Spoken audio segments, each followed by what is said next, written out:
오늘은 예레미야 강해 109번째 시간이면서 마지막 시간으로 유다의 포로와 여호야긴의 회복 및 결론이라는 주제로 말씀을 살펴보고자 합니다. 먼저 영상으로 송출되는 서론 부분을 함께 읽겠습니다. 본문은 유다의 멸망에 따라 성전과 왕궁의 지도자들이 바벨론의 포로가 된 상황과 느부갓네살에게 3번에 걸쳐서 끌려간 사람들의 수를 구체적으로 기록하고 있다. 이는 유다의 비극적 참상을 보여준다 하겠다. 그런데 주목할 점은 포로 신분인 여호야긴 왕이 유다의 18번째 왕, 아달랴를 포함 19번째 왕이거든요. 여호야긴 왕이 37년 만에 이제 포로가 된 지 37년 만에 석방되어 바벨론 왕과 함께 에일 무로닥인데, 에일 무로닥이 이게 느부갓네살의 아들이에요. 함께 식사하게 됨을 기록한다는 점이다. 이게 도대체 무슨 의미일까? 마지막 절에 이걸 기록하고 있다는 겁니다. 예레미야의 마지막 부분에. 그것이 의미하는 것이 무엇인가? 오늘 결론의 부분에서 살펴보자라는 것입니다. 자, 오늘 주목할 점은 유다의 포로에 대한 내용들이 구체적으로 기록되어 있는데, 사실은 이 3차례 끌려간 게 횟수로 이렇게 느부갓네살의 왕의 해를 언급하면서 기록하고 있거든요. 그런데 좀 의아스러운 부분이 있긴 있어요. 어떤 부분이냐면, 먼저 우리가 성경을 살펴볼 텐데 28절을 먼저 볼게요. 느부갓네살이 사로잡아간 백성은 이러하니라. 제7년에 유다인이 3023명이요. 그렇게 되어 있잖아요. 제7년에 끌려간 게 아니고 1년부터 끌어갔어요, 사실은.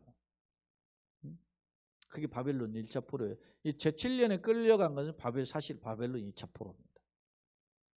그리고 18년 18째에 끌려간 것은 바벨론의 제3차 포로예요, 사실은.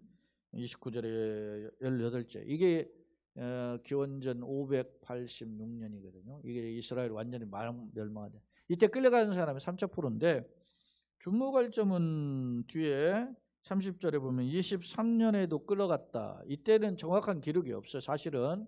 그런데 이제 학자들은 견해가 크게 2가지예요. 하나는 아마 그달랴가 총독으로 세움받았는데 총독을 이렇게 죽임을 당하잖아요.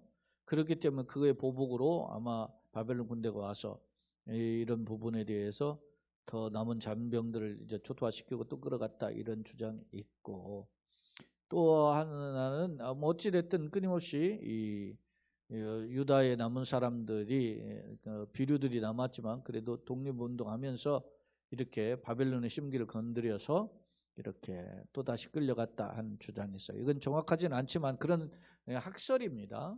그렇기 때문에 이게 이제 총 뒤에 이제 끌려간 23년에 끌려간 사람들의 거론은 연도로 계산하면 기원전 581년이고, 그러니까 이 바벨론의 느부갓네살에 의해서 멸망한 지 한 7년 된 뒤에, 한 5년 됐는가요? 5년 된 뒤에 이런 일이 벌어졌다라는 점을 또 엿볼 수 있다는 거. 그러니까 결론적으로 보면, 총식 종합해 보면 이스라엘이 거듭 끌려갔다라는 것은 뭐예요?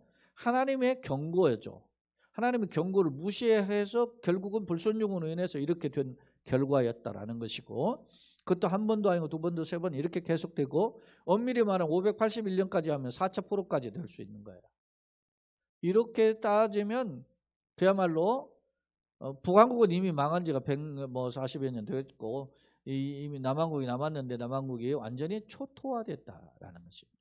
그러니까 유다의 이스라엘의 어떤 모습은 형체조차 없는 시 사라져버리는 그런 비참한 모습임을 알 수 있어요. 예? 하나님에 대한 불순종, 불신앙에 대한 진노가 얼마나 크다라고 하는 점을 엿볼 수 있는 거죠. 자, 우선 이제 성경을 한번 들어가서, 성경도 단락이 짧게 이제 3단락으로 되어 있는데, 먼저 첫 번째 단락은 이스라엘의 왕과 제사장, 이런 그 왕궁과 성전에서 봉사하는 지도자들이 끌려갔고, 그리고 바벨론 왕 앞에서 죽임을 당하는 거죠. 포로 잡힐 거 아니라 그냥 죽임을 당한 거예요, 완전히. 그런 거죠. 그런 모습이 나와요. 자, 사령관 느부사라단이죠. 바벨론의 느부사라단이라고 하는 사령관이 이게 왕의 아마 친위대장이에요. 이게 그러니까 왕의 최오른팔이죠. 느부갓네살의 그 대제사장 스라야. 그러면 이 스라야를 제가 조사해 보니까 이 hil기야의 손자, 역대상에 보면 hil기야 손자고, 이 hil기야는 누구냐면 시드기야의 아버지죠. 요시야 왕이 통치할 때 제사장이에요. 그러니까 그 스라야, 그리고 그 다음에 이제 우리가 포로에서 스룹바벨과 함께 돌아오잖아요. 바벨론 538년에 돌아오는데, 그때 돌아와서 성전을 건축할 때 두 지도자가, 하나는 사람은 국가 지도자 스룹바벨이고 하나는 종교 지도자 대제사장인데, 그 대제사장 여호수아가 누구냐면 이 스라야의 손자예요. 그렇게 보면 돼요. 자, 스라야 보제사장 스바냐와 성전 문지기 세살렘 잘하고, 이 사람들은 그러니까 성전의 중요한 역할을 하던 사람들이 말 수 있어요. 종교 지도자. 이 사람들은 제사를 드릴 뿐 아니라, 우리가 지난 주일에도 이야기했지만은 레위인들이 뭐 합니까? 성전에 제사할 뿐만 아니라 성에 흩어져 가지고 소위 말하면 하나님 말씀을 양육하는, 가르치는, 예법을 가르치는 그런 일을 했잖아요. 그러니까 종교 지도자를 매우 중요한 역할을 했다는 것을 알 수 있어요. 그런 자들을 잡으러 잡아갖고, 또 성 안에는 이제 대표적으로 왕궁이 있지 않습니까? 왕궁에서 성한 사람들 사로잡았는데 누굴 잡았냐면 곧 군사를 거느리던 주의관. 군사를 거느리는 지금 우리나라만 국방부 장관, 병무장관이죠. 장관 한 사람과 또 성중에서 만난 왕의 내시 7명과, 왕의 내시 7명은 왕의 환관들인데, 단순한 그냥 내시가 아니고 왕을 호위하는 무사들이에요. 이 사람들이 군인을 감독하는 군지관의 서경은 하나와, 그러니까 아마 시위대장을 비롯해서 이렇게 군사의 어떤 소위 말하면 뭐라고 할까요? 왕궁 호위 근위대장을 비롯해서 국방부 장관도 비롯해서 근위대장 비롯해서 이렇게 힘쓸 만한 사람, 요직 있는 사람들을 어떻게 합니까? 잡았어요. 여기 보면 만나 평민 60명이다. 또 성 안에서 만난 평민 60명. 이런 사람들 다 사로잡고, 그 다음에 26절에 보면 사령관 느부사라단은 그들을 사로잡고 림나는 지금 다메섹 북쪽에 있는 바벨론의 군대가 지금 주둔지를 하고 있는 본부죠. 거기 누가 있습니까? 느부갓네살 왕이 와 있어요. 그리고 이제 자기 사령관을 보내가지고 지금 유다를 이렇게 정복하고 이렇게 한 거잖아요. 왕이 뭐 일일이 막 어디까지 가지만 그 큰 주변에 있는 것들 정복하려면 주둔군이 있단 말입니다. 그곳까지 끌고 갔어요. 끌고 가니까 바벨론 왕이 하마 땅 림나에서 다 쳐주겠다. 사로잡아 온 사람들. 그러니까 살아서 포로로 끌려가는 그것도 뭡니까? 정말 어떤 면에서 보면은 구사일생인 거죠. 죽은 것보다 낫지 않겠습니까? 감지덕지죠. 다 죽였고, 이와 같이 유다가 사로잡혀 본국에서 떠났더라. 죽임을 당한 사람들이 있었고, 비참함이다. 누가 죽임을 당했다는 거예요? 지금 우리가 구체적으로 살펴봤죠. 누굽니까? 대제사장과 성전 봉사자들 한 그룹 있고, 또 병무장관과 왕의 친위대장을 비롯하는 그 왕궁의 호위 무사들, 이런 사람들이 끌려갔다. 그러니까 종교 지도자와 정치 지도자들이 다 끌려갔고, 그들이 어디에서 바벨론의 느부갓네살 왕 앞에서 죽임을 당한 거예요. 왜 그랬겠을까요? 처음에 항복했으면 죽임을 당하지 않았을까요? 근데 어떻게 했습니까? 1년 반 넘는 동안 시드기야 왕 9년 차에부터 11년 4월달 되는 때까지 막 버틴 게 있잖아요. 9년 10월달부터 11년 4월달까지. 그래가지고 결국은 망했지 않습니까? 1년 6개월 넘는 기간을 버틴 게다가 말이지. 그러니까 바벨론 군대가 예루살렘 성벽과 높은 데에서, 예루살렘이 말이죠, 요새성이지 않습니까? 언덕 위에도 있지만 주변에 또 산이 둘러싸이니까 그것을 말해 언덕을 메꿔가지고, 고랑을 메꿔가지고 토성을 사가지고 쳐들어왔으니 얼마나 그게 씩씩거리면서 왔겠어요. 예? 그런 것들을 보여줄 수 있는데, 그런 자들을 다 죽이게 되는 겁니다. 이 사람들 주목할 점은 뭐 다 그런 건 아니라고 할 수 있겠지만은, 어찌됐든 대부분은 시드기야 왕을 도와가지고 바벨론에 항복하는 거 반대했던 사람들. 이 사람들 누굽니까? 또 예레미야를 감옥에 가지고 시대 때를 가두고 구덩이에 등에 가두고 그렇게 했던 사람들 아니겠습니까? 다시 말하면 예레미야 선포를 듣지 않았던 그런 외면한 사람들이었음을 알 수 있어요. 그러니까 이 모습은 그 유다의 비참한, 유다의 멸망과 그 비극적 삼상을 보여주는 것이죠. 다시 말하면, 정리하면 하나님을 떠난 불순종, 불신앙은 이런 준엄한 심판을 피할 수가 없다라는 점을 강력하게 경고해요. 자, 여러분, 죽은 사람이 누굽니까? 끌려간 사람이 누굽니까? 이스라엘 백성 아닙니까? 오늘날 따지면은 말이죠, 하나님 믿는 사람들이란 말입니다. 그런데 껍질만 하나님 믿지, 우상숭배에 빠졌죠, 죄악에 빠졌죠, 하나님 뜻을 거슬렀죠. 그런 사람들 어떻게 합니까?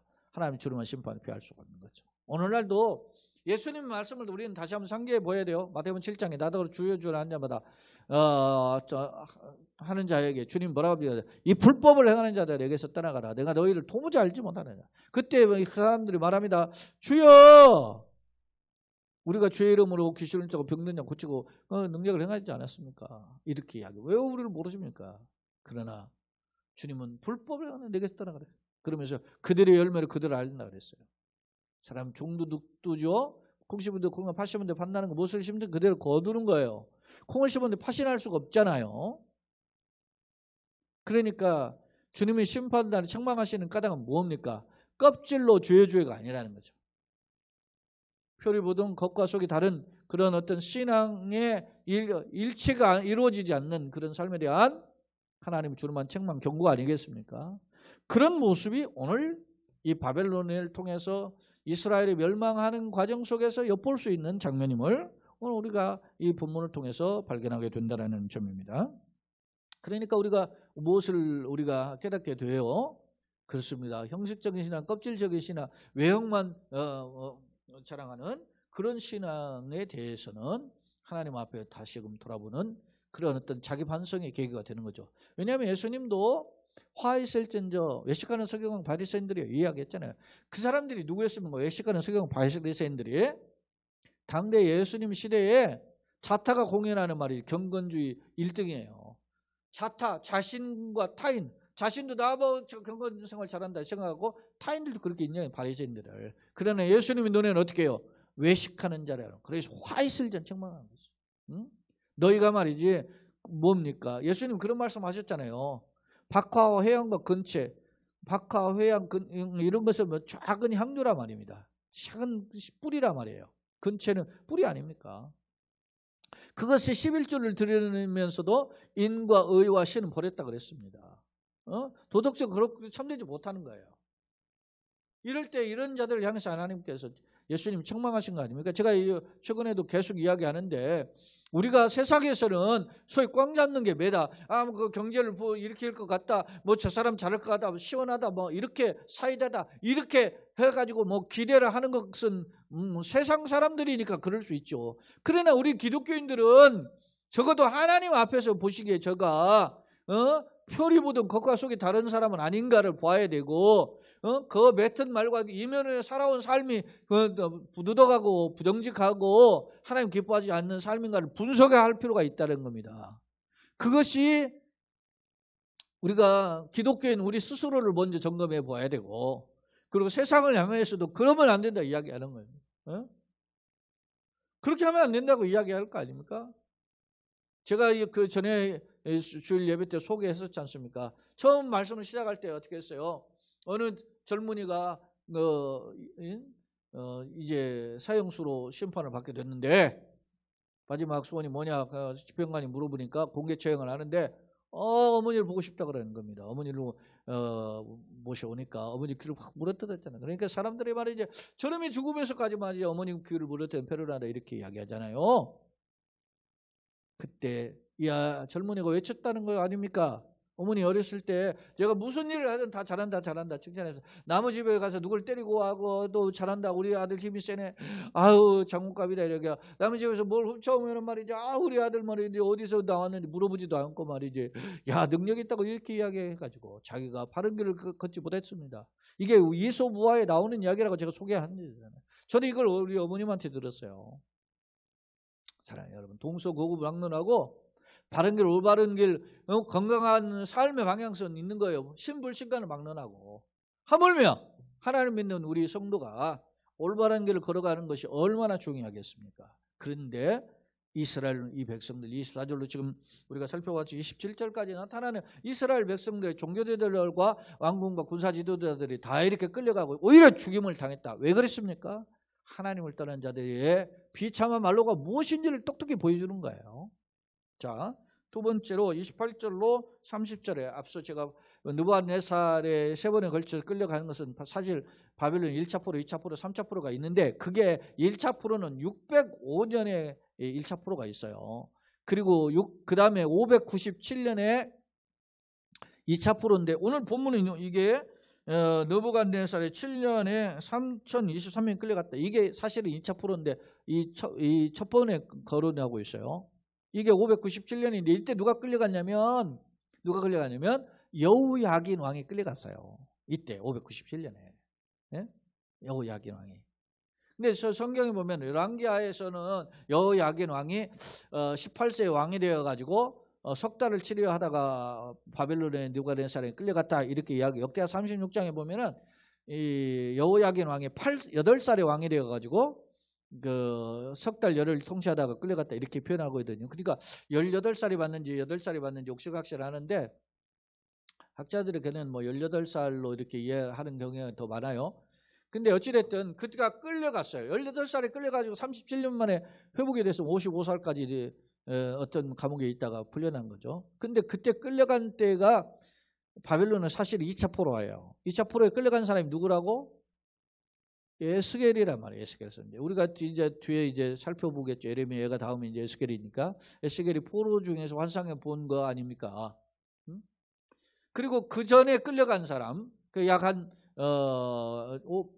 597년보다 한 7년 해수로 7년 전에 끌려간 사람이 605년에 끌려갔는데 이때 끌려간 사람이 누구냐면 604년이나 600가 뭐 이렇게 봐요. 끌려간 사람이 누구냐면 다니엘이에요. 다니엘과 세 친구. 자, 그 다음에 이제 뒤에 보면 29절에 보면 18째 끌려간 사람이 이게 유다의 멸망이에요. 이때 누가 끌려가요?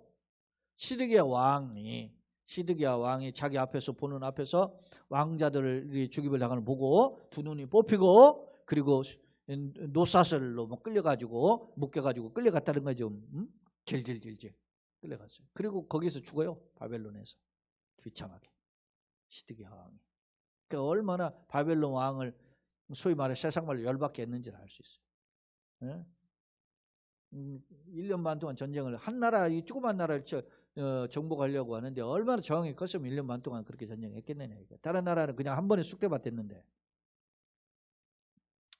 그렇게 끌려갔고 그 다음에 30절에 느부갓네살의 제23년에 사령은 느부사라단에 사로잡은 또 유다의 사람인 745명이다 이렇게 됐는데 이때는 정확하게 않지만 아마 기원전 581년으로 보여지는데 이 581년으로 보여지는 해에 도대체 뭐가 있을까? 성경은 우리에게 정보를 제공하지 않아요. 그러나 앞서 이야기한 것처럼 역사학자들이 그걸 하기를 아마 이때에는 아마 그달랴의 죽임, 총독된 그달랴의 죽임에 대한 보복 심판이다 이렇게 해석하는 학자가 있고 아니면 또 다른 이스라엘 예루살렘 멸망 후에 반역자들이 끊임없이 일어난 것들에 대한 어떤 강력한 처단이다 이렇게 해석하기도 해요. 어찌됐든 이렇게 1차 포로, 2차 포로, 3차 이렇게 끌려가는 겁니다. 그러니까 바벨론의 느부갓네살이 어떤 사람인가를 우리가 잘 주목할 필요가 있는 거죠. 자, 그러면 바벨론의 느부갓네살을 알려면 어디를 봐야 돼요? 다니엘서를 봐야 되는 거죠. 다니엘은 포로 처음에 끌려갔을 때보다 마지막 있을 때까지 70년이니까 소년 때 끌려가가지고 실수했으니까 남들이 보통 60대면 보통 다 죽었는데 다니엘 오래 살았는데 그 포로의 처음부터 마지막 해방될 때까지 모든 기간에 존재했던 인물이 누구냐면 다니엘이에요. 근데 다니엘이 보세요. 소년 시절에 어떻게 합니까? 왕 앞에서 환관장에 그 엄한 명령이 있었는데도 불구하고 하나님의 뜻을 정하고 왕의 진미와 그리고 자기가 채식만 먹고 하나님 뜻대로 하는 것에 시험해가지고 인정을 받게 되잖아요. 응? 그러니까 뭐든지 어렵고 힘들지만 처음 초입이 매우 중요한 거, 첫 출발이에요. 뭐 예를 들어서 학교 생활도 마찬가지고 대학이나 뭐 그 직장 생활도 마찬가지고 우리도 사회 뭐 졸업하고 어떻게 하냐 중요하잖아요. 응? 여러분요, 우리가 이 코로나 와 보니까 사람들이 말이지 신앙의 본 모습이 드러나는 거죠. 이때다 하고서는 뒷걸음질 사람 있고 이때가 하나님 앞에 다시 한번 돌아갈 회복의 기회다 해가지고 다시 한번 신앙의 불을 뗐단 말이죠. 식어진 숯불에 여러분 생각해 보십시오. 처음 나무 장작에다가 우리도 어렸을 때 장작불 많이 펴보고 막 저는 뭐 톱밥으로 해서 풀무 불도 펴보고 많이 했어요. 아궁이 불도 해보고 심지어는 방불을 뜯어가지고서는 고를 내가지고 거기다가 돌 놓고 그 위에 막 세멘트 칠해가지고 하고 그렇게도 했고 나무 장작도 했고 그 조금 지나다가 보니까 어떻게 합니까? 연탄 보일러가 나왔지 않습니까? 거기 위에다가 연탄 보일러 옛날 그게 제대로 말이지 그 소위 말하면 연기까지 잡으려면은 말이지 그렇게 참 어떤 몰탈 방수 이상의 그걸 해야 되는데 그런 게 안 되니까 거기 연기가 새어나는 연탄 가스가 돼서 중독되기도 하고. 근데 자, 뭐 장작 이야기가 나왔는데 나무 장작을 처음에 해서 그냥 불 붙이면 이게 붙습니까? 안 붙죠. 그러니까 어떻게 해요? 불 쏘시개를 처음에는 부어요. 뭐 예를 들어서 무슨 뭐 못 쓰는 종이라든지 신문지라든지 아니면 뭐 이런 거 신문지도 귀에 쓰니까 그래가지고서는 말이지 아니면 지푸라기라든지 이렇게 해가지고 처음에 말이지 이렇게 하고 그리고 대각선으로 나무를 이렇게 탁탁탁탁 나가지고 막 해서 그 위에다 나무 장작을 하잖아요. 그래 불 붙이는 겁니다. 근데 나중에 나무가 이렇게 생나무가 타다가 꺼졌어요. 예를 들어 껐다 이거예요. 숯이 됐어요. 그런데 다음에 불을 붙일 때는 숯이 있는 데가 더 잘 붙어요. 제 이 이야기를 하고 싶은 거예요. 우리가 신앙생활을 하다가 처음에 생나무 같은 게 성령의 불로 우리를 태워서 우리가 예수 알고 예수를 고백하고 예수 안에서 기뻐하고 즐거워하다가 활활 타오르는 불이었다가 오늘 이렇게 세상 살다가 보니까 먹고 사는 문제, 건강의 문제, 여러 가지 크고 작은 환경의 문제, 장애 문제를 부딪히고 식어지는 것이 있어요. 어떻게 보면 죄가 됐단 말입니다. 그럼 다시 살려야 될 거 아닙니까? 다시 하나님의 성령의 불이 붙어야 될 거 아닙니까? 그러니 우리를 다시 일깨우는 작업이 필요하죠. 하나님, 나를 주의 성령으로 일깨워서 나를 불로 역사하여 주시옵소서. 태워야 될 거 아닙니까? 그게 필요한 거죠. 우리에게 그런 회복이 필요합니다. 자, 그런 회복에 대한 내용이 31절로 34절의 내용인데 한번 살펴보겠습니다. 자, 유다왕 여호야긴 사로잡혀 간 지 37년에 그러니까 자기가 포로된 37년인데 예루살렘 멸망한 지 37년이라는 거죠. 근데 예루살렘 멸망이 사실은 586년에 멸망했지만은 사실은 그 전에 605년부터 사실은 말이지 그 포로로 끌려가서 605년, 그다음에 597년, 그다음에 586년 이렇게 세 차례 끌려가면서 세 차례 방황했고, 그다음에 37년 지난 거예요. 그러니까 첫 해로 따지면 37년 이전부터 했으니까 그 이전에 11년 전에 한번 2차로 끌려가고 그 전에 한 6, 7년 전에 끌려갔고 하니까 상당수 이스라엘이 처음 포로부터 다니엘이 끌려갈 때로부터 상당수가 지난 겁니다. 계산해 보세요. 6, 7년에다가 11년에다가 그 다음에 37년 해보세요. 상당수 기간이 지났죠. 그러면 한 50몇 년 지났잖아요. 그러니까 70년 만에 오니까 그 뒤에 이제 10몇 년 만에 이제 귀환하는 거죠. 왜냐하면 538년에 기원전 538년에 포로에서 귀환하니까 연대를 계산해 볼 수 있어요. 자, 37년이라는 게 결코 적은 기간이 아니죠. 3년 7개월도 아니고 37년. 근데 앞서 제가 이야기했잖아요. 열왕기하 24장인가요? 24장에 보면은 이 여호야긴 왕이 여호야김의 아들이고 요시야 왕의 손자예요. 근데 이게 18살에 왕이 돼가지고 석 달 통치하다가 끌려가거든요. 끌려가는데 그가 끌려갈 때 그가 잠깐 3개월 동안 왕했는데 아버지 부친을 쫓아서 여호보시가 악을 행했다 그랬어요. 그러니까 싹수가 노란한 거죠. 그런데 그가 끌려가는데 37년 동안 감옥에 있었다는 건 비참한 거죠. 여기 보면 유다 여호와 영에 사로잡힌 지 37년 곧 바벨론은 에밀모로닥의 왕이 즉위 원년 12대짜리. 12대는 그 해 즉위한 해의 마지막 달이죠. 달 곧 25대는 25일인데 열왕기서에 보면 27일로 기록되어 있는데 뭐 날짜가 이틀 차이가 나는데 어찌됐든 그 비슷한 시기입니다. 아까 에일모르닥은 누부갓네살의 아들이라 그랬죠. 근데 이게 에일모르닥의 본명이 따로 있어요. 근데 우리 이스라엘 사람이 에일모르닥으로 부른 것은 어떤 뜻이냐면 어리석은 사람 그러지. 예? 어리석은 무르닥 그런 뜻이라는 거예요. 예? 어리석은 무르닥이라는 뜻인데 왜 이렇게 불렀냐? 에일모르닥이. 무르닥은 어리석다 이런 뜻인데 왜 그랬냐? 비아냥 그런 거야. 우리가 뭐 예전에 영국에서 메리 여왕이 말이지 자꾸 뭐 기독교 핍박하고 사는 핍박하니까 개 이름을 부를 때 메리 이렇게 불렀다잖아요. 여왕을 막 왜 개치고 간 거죠. 그래서 우리 어렸을 때도 막 동네 개들이 많았는데 전부 다 메리였어. 메리. 그랬는데. 근데 어찌됐든 이런 거죠. 에일모르닥은 바로 그런데 그렇게 하던 그 왕이 2년밖에 못해요. 이 누부갓네살 왕이. 그러니까 격동의 세월을 겪죠. 이 에일모르닥이 아마 이렇게 되고 그 다음에 이제 누구예요?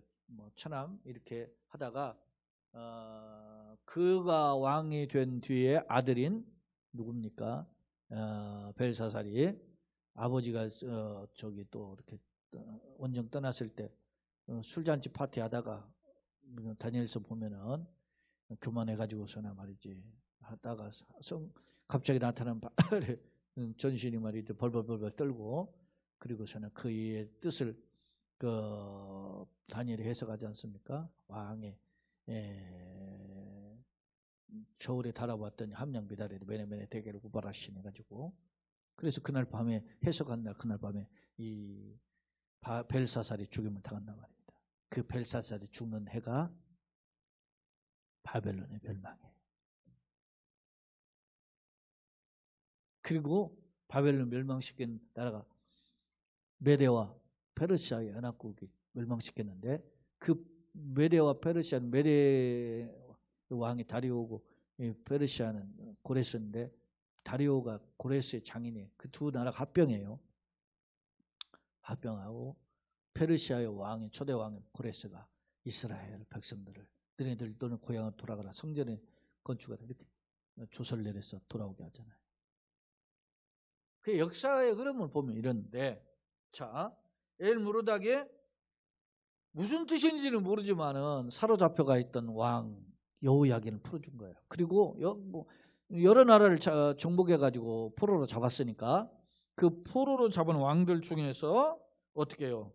머리를 들어주었고 이 표현이 뭐냐면 머리를 들어주었다라는 것은 명예를 회복시켜 줬다는 말이거든요. 그렇게 하고 그에게 친절히 말하고 그 자리를 그와 함께 바벨론에 와 있는 여러 왕 자리보다 높여줬다는 거예요. 더 잘 대우를 해준 거예요. 아무런 근거가 없잖아요. 자기가 잘하려는 거. 그게 다 이게 하나님 은혜죠. 어떤 면에서. 예? 그렇게 하고 그 죄수의 의복을 이제는 벗겨버리고 왕이 이제 좋은 옷을 입히고 그와 함께 왕의 식탁에 참여하게 한 거예요. 항상 왕 앞에서 먹게 하였다. 우리가 이렇게 같은 식탁에 밥 먹는 것은 말이죠. 친밀하거나 당시로 말하면 충성된 신하나 이렇게 올 때 딱 식탁 하잖아요. 예? 오늘날도 청와대 예를 들어서 무슨 오찬회동, 만찬회동, 조찬회동이든 어찌됐든 가면은 말이지 아무나 그냥 들여다 놓지 않지 않습니까? 매일 같이 먹게 항상 같이 먹게 했다는 것은 식탁을 같이 겸할 수 있도록 해줬다는 거예요. 그렇다고 우리 이렇게 동그란 테이블에 앉으라는 게 아니고 예전에 보면 왕궁의 식탁 막 넓죠. 그런 호화스러운 식탁에 참여할 수 있도록 길을 열어줬다는 말은 이 여호야긴이 어떻게 해요? 뒤늦게 18살에 왕이 되고 3달 있다가 끌려갔는데 37 만에 대충 55세가 됐죠. 뒤늦게 회복이 되었음을 알 수 있어요. 이건 뭐냐? 이렇게 하고 끝나는 거예요. 자, 마지막 34절 보세요. 먹게 하였으면 그가 날마다 쓸 것을 바벨론 왕에게서 받는 정량이 있었고 죽는 날까지 종식도를 받았다 그랬잖아요. 그 죽는 날까지 이게 대접을 받았다, 회복이 됐다는 거죠. 이 말은 뭐예요? 이렇게 하고 예레미야가 끝나. 어떻게 보면은 말이지 결론이 없는 것처럼 허전해 보여요. 근데 이게 결론이라는 거예요. 주목할 점은 이 부분이 결론이에요. 뭘 의미합니까? 하나님은 이스라엘 범죄의 죄악으로 모여 진노하셨지만은 진노 중에서도 어떻게 해요? 긍휼을 잊지 않고 회복의 길을 열어주셨다라는 점 보여주는 겁니다. 네? 그러니까 예레미야 선지자를 통해서 주신 메시지가 뭐니까 하나님께 돌아와라. 돌아와야 산다. 그를 돌아와야 산다라는 메시지를 외쳤는데도 듣지 않아요. 그러니까 막 자기가 막 그 협박을 당하고 고통을 당하고 감옥에 갇히고 그러면서도 막 민족을 놓고 그 외치잖아요. 그런 외침이 백성을 향한 외침이 예레미야예요. 예레미야 예가는 뭐예요? 이제 다 나라가 망하고 이게 슬픔에 빠져 있을 때 하나님을 향하여서 외치는 거죠. 하나님 이런 상황입니다. 절망된 삶입니다. 불쌍히 여겨달라고 하는 그런 어떤 예레미야의 탄식의 노래죠. 그래서 예레미야 애가인데 에카인데 히브리어로도 에카고 우리도 에가로 번역했잖아요. 에가가 슬프랬죠. 노래 같잖아요. 슬픈 노래. 에카 히브리어도 에카예요. 어떻게 보면 참 동음 같은 의미가 있는 동음 동의어가 돼버린 거죠. 자, 예레미야서를 우리가 살피면서 다음 시간에는 이제 예레미야 예가서를 들어가 보겠지만 예레미야의 마지막 부분이 두 가지로 기록되어 있으면 알았어요. 하나는 왕과 종교 지도자들이 다 죽임을 당하고 또 살아있는 사람들은 포로로 끌려갔다. 비참한 최후의 모습을 보여주죠. 그러나 끌려간 왕이 어떻게 했어요? 37 만에 회복이 되고 왕의 식탁 앞에 나오게 바벨론 왕의 식탁 앞에 회복됐어요. 내 생각과 판단과 계획으로 이런 일이 벌어질 수 있습니까? 아니죠. 자, 두 번째 화면을 한번 보겠습니다. 27절 20절 성전의 종교 지도자들과 왕궁의 군 지휘관들이 느부갓네살에게 죽임을 당했다. 다시 말하면 이들은 종교 지도자요 군사 지도자인데 이들은 국가의 최고의 사람들인데 그룹인데 이들이 죽임을 당하는 비참한 최후를 보여줘요. 자, 느부갓네살 왕이 3차례에 걸쳐서 바벨론 끌고 간 포로들의 숫자를 기록하고 있죠. 7년 차에 그리고 19년 차에 끌어갔고 또 23년 차에 끌어갔어요. 18년 차에 끌어갔군요. 이렇게 세 차례 걸려서 끌려간 내용들의 포로 숫자를 기록하고 있어요. 마지막으로 31절 34절은 바벨론에 끌려갔던 여호야긴 왕이 반대로 여호야긴 왕 뒤에 그의 소위 작은아버지인 시드기야가 있잖아요. 시드기야가 11년 통치했는데 그러다가 망했잖아요. 근데 미리 끌려갔던 여호야긴은 37년 만에 회복이 됐단 말이에요. 고난의 터널이 통과되면 회복이 된다. 바벨론 70년 포로잖아요. 고난의 터널이 통과하면 회복이 된다. 여러분 코로나 기간이 얼마 될지 모르지만 하나님 회복의 때가 있으면 우리가 바라보고 다시 한번 일어서는 그런 우리에게 은혜를 달라고. 여러분 코로나가 이루어지면 우리에게 더 큰 믿음을 주세요. 하나님 더 기쁘시게 하기를 원합니다. 내가 하나님께 더 많은 헌신과 봉사가 있기를 원합니다. 이런 마음으로 준비돼서 그 코로나의 회복을 맞이하는 거하고 이때라고 이렇게 해서 이리저리 눈치 보면서 신앙생활 적당히 하고 타협하고 뒷걸음질 모습으로 하는 거고 그거는 누가 하나님 보실 때 어떤 사람을 기뻐하시겠느냐 우리가 돌아볼 필요가 있는 것입니다. 자, 세 번째 화면입니다. 지도자들의 죽음과 여호야긴의 석방의 의미가 과연 뭐인가? 지도자들의 죽음이 있죠. 종교지도자, 군사지도자들의 죽음이 있었는데 이거는 뭐예요? 국가의 멸망의 비참한 모습을 보여줘요. 그들이 각각 다 죽임을 당했잖아요. 느부갓네살 앞에 있는 림나의 하맛 땅 림마에 끌려가가지고 죽임을 당했어요. 비참함의 모습을 단편적으로 보여준다. 그 다음에 이제 여호야긴은 유당의 18대 왕이에요. 아달랴를 포함해 19번째 왕인데 이 사람이 18살의 왕이 되어 3달 통치하다 바벨론에 끌려갔는데 역대하 36장 9절에 보면 8살의 왕이 되어서 100일 통치했다 이렇게 되어 있는데 거기에 그 날짜 이 나이 연대가 좀 다른데 열왕기하에 많은 것을 근거하고 있어요. 그런데 그런 여호야긴이 여호보시기 악을 행했다 성경에 딱 한 줄로 기록해요. 아버지 뭡니까 여호야김을 쫓아서 여호보시기 악을 행하더니 그런 자인데 하나님 회복시키잖아. 이 사람이 아무 공로가 없어요. 근거가 없단 말입니다. 에? 뭐가 근거가 있어야 되는데 복주를 근데 없어. 그런데도 회복이 되는 이유가 뭐예요? 오직 은혜라고. 오직. 여러분 우리가 이 자리에 이렇게 된 것은 오직 은혜지 내가 잘나서 하는 게 아니라는 것을 오늘 우리는 스스로 깨달아야 됩니다. 그래서 너희를 향한 나의 생은 내가 재앙이 아니 평안이 장래에 소망을 주는다고 하는 것이 예레미야의 성경에 나오잖아요. 그것의 그 약속을 이루시는 장면임을 보여준다는 겁니다. 그 다음에 교훈 하나님은 죄악에 대해서는 진노하시나 하시며 심판하시는 분이시며 그럼에도 언약을 잊지 아니하시고 공의를 베푸시기에 우리가 소망을 품고 하나님께 나아가고 엎드려야 한다는 것입니다. 결론 부분입니다. 본문은 예레미야 52장의 결론이자 본서 전체의 결론이다. 안타까운 점은 예레미야의 간절한 외침에도 불구하고 유다의 왕과 제사장 고관들이 듣지 않고 불순종하다 결국 포로가 되었고 죽임을 당했다는 얘기입니다. 이는 하나님을 떠난 자의 최후의 말로가 어떤지를 잘 보여주죠.